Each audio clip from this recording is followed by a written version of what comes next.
जाके पैर न फटी बिवाई वो क्या जाने पीर पर आई। निडर होकर स्वार्थ के साथ काम करे सेना सविता नंद समाज के लोग। विनेश भैया लखनऊ विधान केसरी अखबार के संपादक एवं वंचित जातियों के सत्ता में हिस्सेदारी का फॉर्मूला लेकर आए जन सेवा दल की स्थापना करने वाले विनेश ठाकुर ने सैन कविता नंद समाज सहित सत्ता से जनसंख्या अनुपात में वंचित रखी गई जातियों को एक बयान जारी हुए कहा कि मैं एक पत्रकार हूँ, सच्चाई और ईमानदारी से एक अच्छा मार्गदर्शक बनकर सफलता की गारंटी तक काम करता हूं।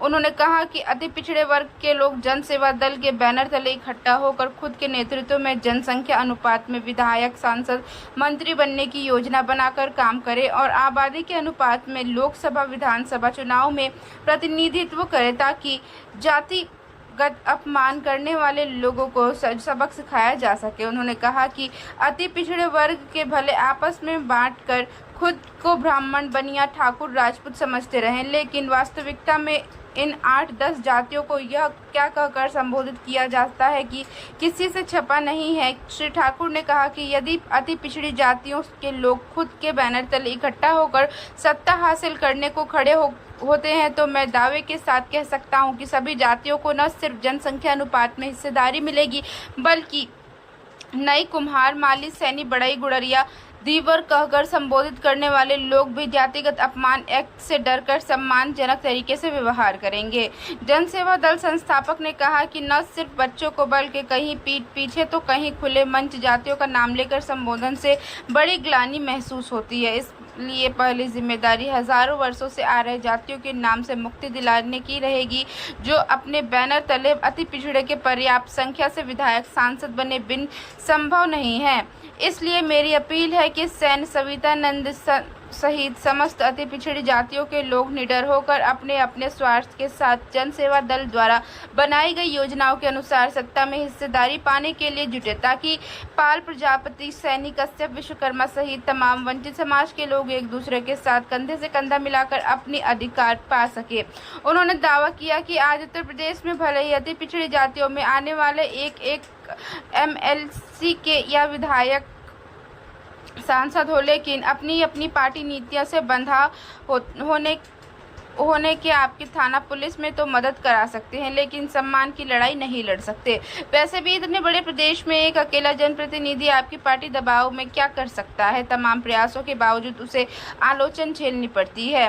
विनेश ठाकुर ने कहा कि मैं तो किसी के काम का भी नहीं हूं और ना ही कोई झूठ मूठ का दावा करता हूं, लेकिन इतना जरूर विश्वास दिला सकता हूं कि यदि सैन्य सविता नंद समाज के लोग हिस्सेदारी पाने के लिए मेरे फॉर्मूले को समझकर समस्त अति पिछड़ी जातियों से नजदीकी और प्रेम भाईचारे बढ़ाते हुए जनसंख्या अनुपात में सत्ता में हिस्सेदारी दिलाने का फॉर्मूला समझाने में कामयाब हो गए तो न सिर्फ हिस्सेदारी बल्कि पूर्ण बहुमत की सरकार बन सकती है। उन्होंने कहा कि मैं गारंटी से कहता हूं कि अपने समाज के ही नहीं समस्त अति पिछड़ी जाति के लिए सभी लोग बहुत अच्छे और भोले भी हैं। तभी तो अपने वोट से खुद के लिए विधायक, सांसद न बनने की सोचकर 40% होने के बावजूद 2-3% वाले प्रत्याशी को विधायक, सांसद बना देते हैं और यह नहीं सोचते कि जब जिन प्रतिशत वोट वाले विधायक, सांसद बन जाते हैं तो 40% अति पिछड़े मिलकर और जिलों के सभी सीटों पर एक दूसरे को वोट देकर क्यों विधायक, सांसद नहीं बन सकते। श्री ठाकुर ने दावा किया कि अति पिछड़ों में आने वाले लोग भले ही जातिगत अपमान झेलते हों लेकिन किसी को सम्मान देने में संकोच नहीं करते। मैं उन सभी से सिर्फ इतना चाहता हूं कि 2 साल बेमिसाल करते हुए पार्टीगत राजनीति से ऊपर उठकर अपने अपने समाज के सम्मान हेतु गहरे मन से मेरी योजना के साथ दें, क्योंकि जन सेवा दल एक राजनीतिक दल के रूप में पावर प्रोजेक्ट है जो अति पिछड़ी जातियों सहित सत्ता से वंचित रखी जा रही है जातियों को सत्ता में हिस्सेदारी दिलाने के लिए तैयार किया गया है, जिसमें आर्थिक, सामाजिक, शैक्षणिक, राजनीतिक नुकसान नहीं, फायदे की गारंटी को ध्यान में रखकर तैयार किया जा रहा है और लाभ के पात्र केवल सत्ता से वंचित रखी गई जातियों के लोग हैं। उन्होंने कहा कि आप सभी लोग अच्छी तरह जानते हैं कि हमारे वोट पर राज करने वाले लोग चुनाव के समय हमारी जातियों को अपना भाई और बीत जाने के बाद जाति सूचक शब्दों के साथ गांव-गांव अपमानित करने, मारने, पीटने में संकोच नहीं करते हैं और अधिकांश मामलों में उत्पीड़न झेलने वालों की सरकारी सपोर्ट न होने के कारण उल्टे उन्हें ही झूठे मामलों में फंसा दिया जाता है। इसलिए मैं सभी अपने बड़े छोटे भाई बहनों से, खासकर युवाओं से अपील करता हूँ कि इस विजन में मददगार बनकर मेरे साथ बने और यदि मैं ज़्यादा समय न दे सकूँ तो भी इसी रास्ते पर चलकर सामाजिक सम्मान हासिल करें। यही सत्ता या सत्ता में हिस्सेदारी का सबसे कामयाब रास्ता है। सरकारें भी अच्छी रही हैं, लेकिन मांगने वाले कमज़ोर हो तो उसे मिलना मुश्किल रहता है। उन्होंने अपने इस बयान में कहा कि समाज के जिम्मेदार लोग को भले ही सरकार की कोई आवश्यकता न हो और ज्ञापन खेल कर प्रतिभा सम्मान समारोह, महापुरुषों की जयंती, पुण्यतिथि मनाने में मस्त रहते हों, लेकिन समाज के 80% लोगों को सरकार की बड़ी आवश्यकता है, क्योंकि सत्ता के प्रत्येक समस्या रूपी ताले की वह मास्टर चाबी हैं जिससे समस्त समस्याओं का ताला खोला जा सकता है। उन्होंने अपील करते हुए कहा कि समाज के जिम्मेदार लोगों का आह्वान किया कि अपने सामाजिक संगठनों के नेताओं से बातचीत करके समर्थन की अपील करें। मैं दावे के साथ कह सकता हूं कि उनका कोई नुकसान नहीं होगा और विजन को कामयाब होने में देर न लगेगी। विनेश ठाकुर ने सभी लोगों से अनुरोध करते हुए कहा कि सभी लोग अपने अपने बच्चे, परिवार, रिश्तेदारों के लिए या विवाह, शादी, जन्मदिन, शुभकामनाएं के लिए समय लगाते हैं, उससे आधी जिम्मेदारी समझकर भी घर बैठे फोन करके, स्वयं कहीं जाकर या बैठक करके नहीं तो ग्रुपों में जोड़कर मछली की आंख देखकर काम करे तो कामयाबी हासिल की जा सकती है। उन्होंने वायदा किया कि यदि सैन सवितानंद समाज के लोग अति पिछड़ों के साथ में लेकर केवल 2 साल जुटे तो न सिर्फ अति पिछड़े जातिगत सम्मान पा सकेंगे, बल्कि विधायक, सांसद, मंत्री के साथ साथ प्रत्येक परिवार में एक को सरकारी नौकरी, मजबूत व्यापार, जिला पंचायत, नगर पालिका परिषद, नगर पंचायतों के चेयरमैन होंगे, बल्कि तमाम आयोगों के अध्यक्ष भी बन सकेंगे। उन्होंने दावा किया कि जन सेवा दल के मजबूती से खड़ा होते ही जो पार्टियां थी पिछड़ी जातियों से आने वाले अपने सदस्यों को प्रकोष्ठों में भी छोटा मोटा पद नहीं देती, वह टिकट के साथ साथ घर से बुलाकर जिला अध्यक्ष, प्रदेश अध्यक्ष सहित मूल पार्टी में बड़े बड़े पद देने में संकोच नहीं करेगी। बीकानेर से डॉक्टर रामदयाल भाटी की रिपोर्ट।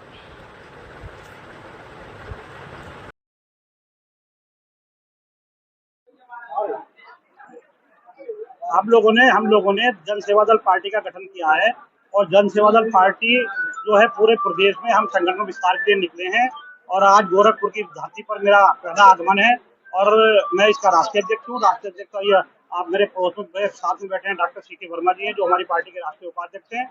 और हम लोगों ने जो पार्टी बनाई है, इस पार्टी का अलग मैनिफेस्टो, अलग सिस्टम है।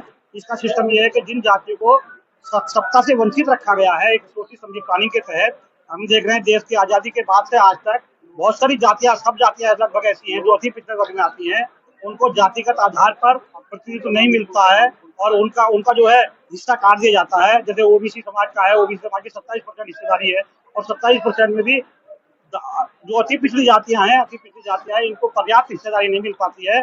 और खास करके सैन सवितानंद समाज का आज तक उत्तर प्रदेश में क्या देश भर में कोई विधायक सांसद नहीं बना है। एक विधायक इस बार बने हैं कोई किसी राज्य से, लेकिन हमारे उत्तर प्रदेश में आज तक कोई विधायक सांसद नहीं बन सका है। तो इस बात के लिए मैंने ये नेतृत्व करते हुए, क्योंकि मैं सैन सवितानंद समाज से आता हूँ और नंद समाज का होने के नाते मैंने इस घर को बनाया है जन सेवा दल के नाम से। और जन सेवा दल के नाम से घर को बना करके इसमें जो वंचित जातियां हैं, जो भी वंचित जातियां सत्ता से हिस्सेदारी में वंचित रखी गई हैं, क्योंकि सीधा मकसद मेरा है कि जाके पैर में फटी बीवाई वो क्या जाने पीर पर आई। और स्थिति यह है कि मेरी पीड़ा को मैं समझ सकता हूँ, पाल की पीड़ा को पाल समझ सकता है, सैनिक की पीड़ा को सैनिक समझ सकता है, प्रजापति की पीड़ा को प्रजापति समझ सकता है, नंद की पीड़ा को नंदवंशी समझ सकता है। लेकिन दिक्कत क्या है कि इन लोगों का प्रतिनिधित्व हाउस के अंदर, सदनों के अंदर नहीं होता है, जिस चक्कर में हम लोगों को ये जन सेवा दल का गठन किया। और मैं दावे के साथ आप लोगों को, मीडिया बंधुओं को बता देना चाहता हूँ कि पूरे देश भर में ये संदेश देना चाहता हूँ कि जिसकी जितनी संख्या भारी, उतनी हिस्सेदारी के आधार पर अगर ये पॉलिटिकल पार्टियां, जितनी भी देश भर में पॉलिटिकल पार्टियां चल रही हैं, अगर ये हिस्सेदारी देने का काम करती तो हम लोगों को ये काम न करना पड़ता।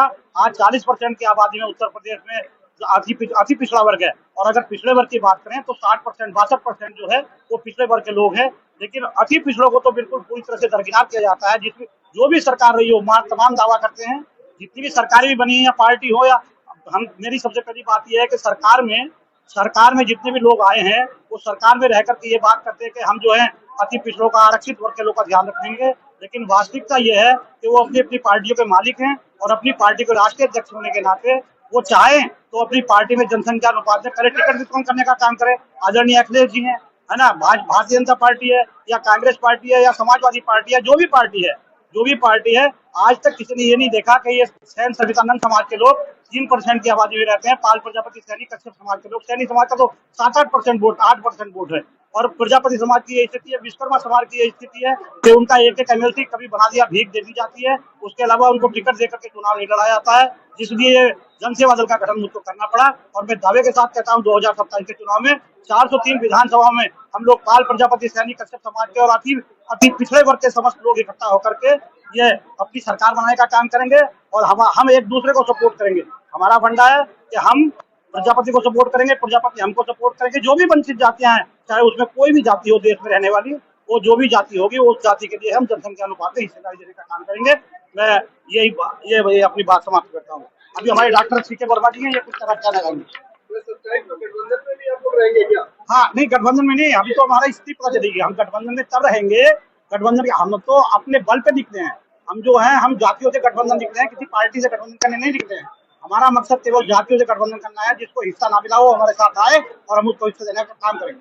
अगर कोई पार्टी जो आप बोल रहे हैं, जो हाँ, अगर उनको टिकट देती है तो क्या वहाँ पे आपके कैंडिडेट खड़े होंगे? क्या अगर ओबीसी या जो पिछड़े समाज के लोग कोई पार्टी अगर टिकट देती है तो उस सीट पर आप अपना पार्टी लोग, हाँ, हम अपनी पार्टी का कैंडिडेट उतारेंगे। हम जो है जनसेवा दल अलग पार्टी है। हमारा मकसद ये है कि हम अब किसी पार्टी से भीख नहीं मांगेंगे। अब हम भिखारी नहीं है, अब हम टिकट देने वाले बनेंगे। हमने टिकट देने वाला बनने का निर्णय लिया है और हम टिकट बांटने का काम करेंगे।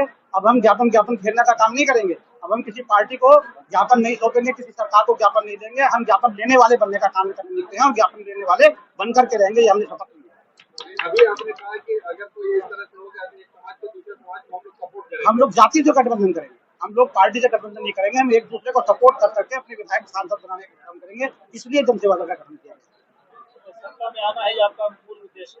100% हमारा मकसद यह है कि हम अपने बल पर सत्ता में आएंगे और उन जातियों के बल पे आएंगे जिन जातियों को वंचित रखा गया, उनके बल पे हम सत्ता में आएंगे।